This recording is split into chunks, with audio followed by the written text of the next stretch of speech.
Welcome once again to Lehto's Law. Here's Steve Lehto. We've talked about stories like this before, but at least someone's being charged with a crime here. So that's the real story.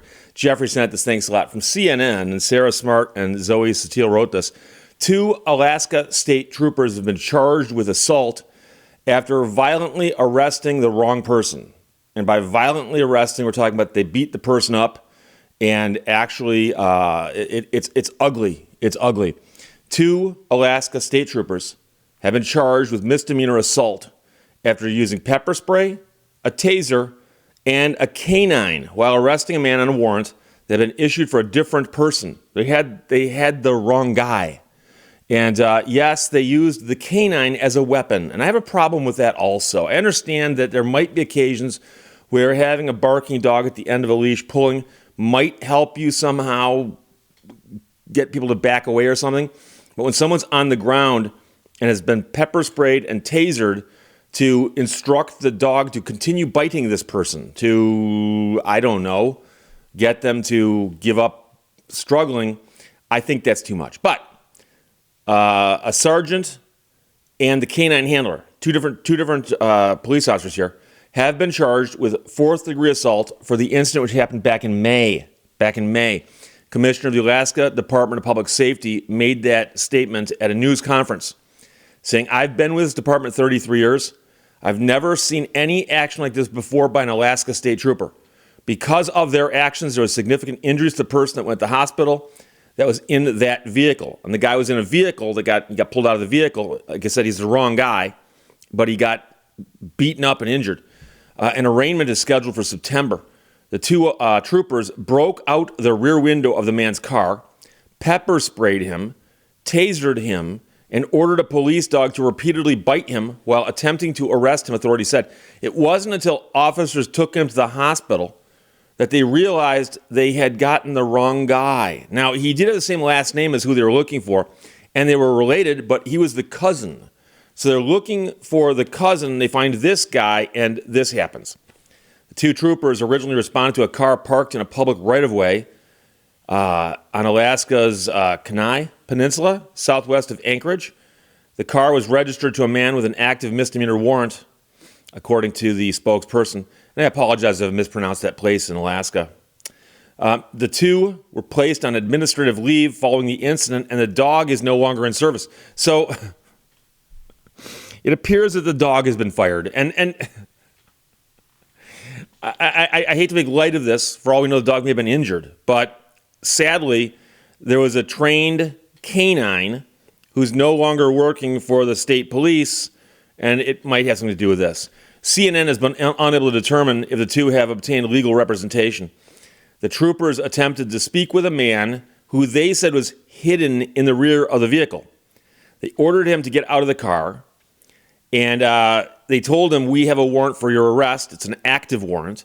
And he said, I don't have an active warrant. And he refused to exit the vehicle. Now, here's the thing. It's always possible that there was a warrant out there that the guy didn't know about. But the point is, the police need to figure out who he is if they're going to arrest him on an active warrant. There needs to be what we call a congruence between the name on the active warrant and the name of the guy they're arresting. Okay? So they then broke the rear window of the car out and sprayed pepper spray into the car. And the public safety commissioner said at the news conference, there should have been some additional questions asked before we broke the window and drug him out of the car. Now, I believe the proper word would be dragged, but drug him out, I guess that works here as kind of a poetic license thing. There should have been some additional questions asked before we broke the window and drug him out of his car. As the man was exiting the vehicle, the troopers attempted to handcuff him, and one officer placed his foot on the man's head, pushing it into the ground where there was broken glass from the window, according to the release. This is the police statement, the actual statement of the organization, saying, yes, our officer put his foot on this man's head and pushed his face into the broken glass. So one of the officers also used a taser multiple times, according to the press release. Again, these are not disputed facts. Then, even as the man appeared to be complying with commands from the officers, the canine officer released the canine and continued to order the canine to bite the man. And again, like I said, I have a real problem with this, to be using the dog as a weapon. That I understand the police departments across America have got dogs. They're trained to do all kinds of stuff. I love dogs, and I hate to see them doing this. The man was eventually placed in handcuffs and then taken to a hospital. They gave him some first aid at the site, apparently. And it wasn't until they were at the hospital that the troopers realized, oh, he's not the person we're looking for. Oh, he was right all along. According to charging documents that the Associated Press got their hands on, the troopers thought they had encountered a man with an outstanding warrant, but the man pepper sprayed and attacked by the dog was, of course, his cousin, which is close, but not close enough. The man was left bloodied and needed surgery to repair some muscle injuries, believe it or not, according to the Associated Press. Charges against the man who was wrongly arrested were subsequently dropped, according to the charging documents.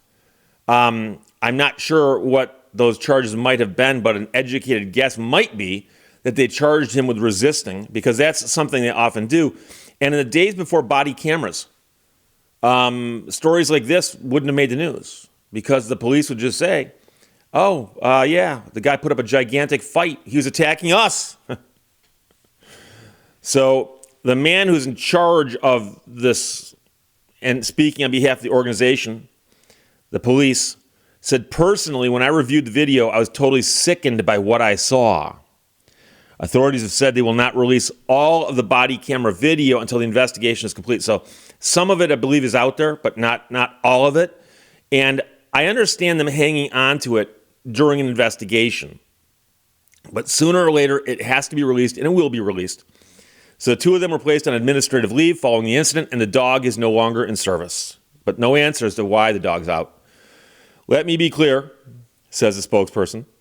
The actions of these two individuals are not acceptable to me, not in line with our training policy, and I know it is not acceptable to the Alaskans we serve.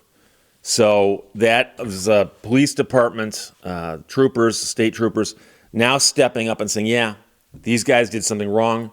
They've been charged with crimes. And this does happen from time to time. And the bizarre part about this is that I understand the police officers have a job to do.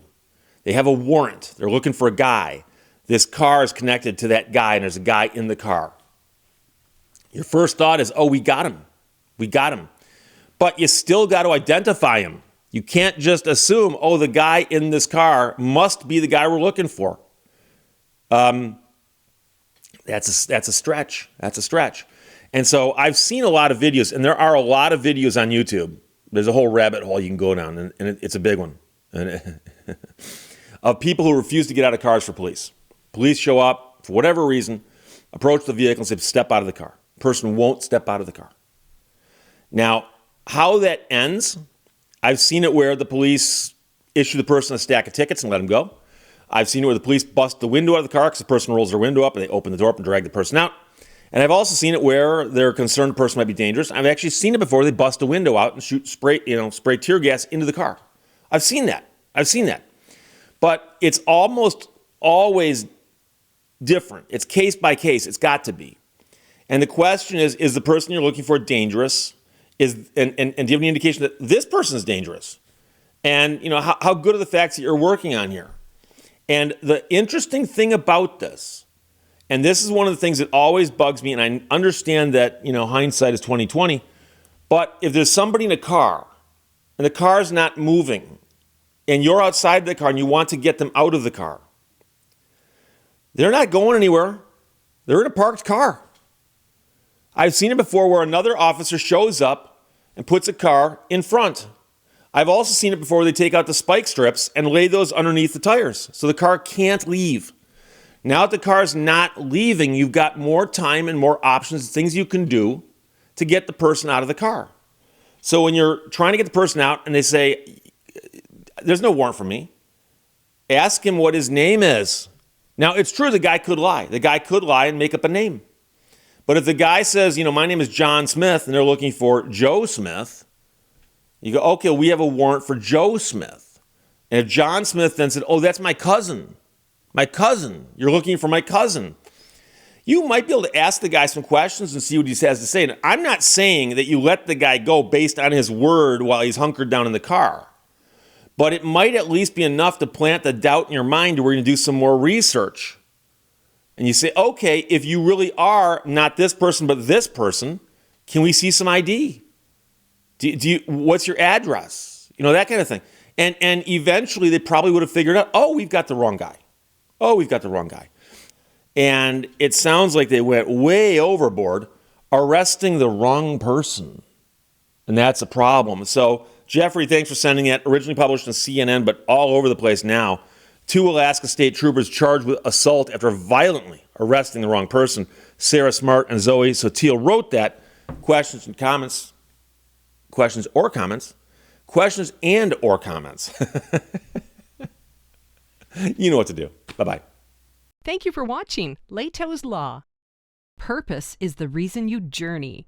Passion is the fire that lights the way.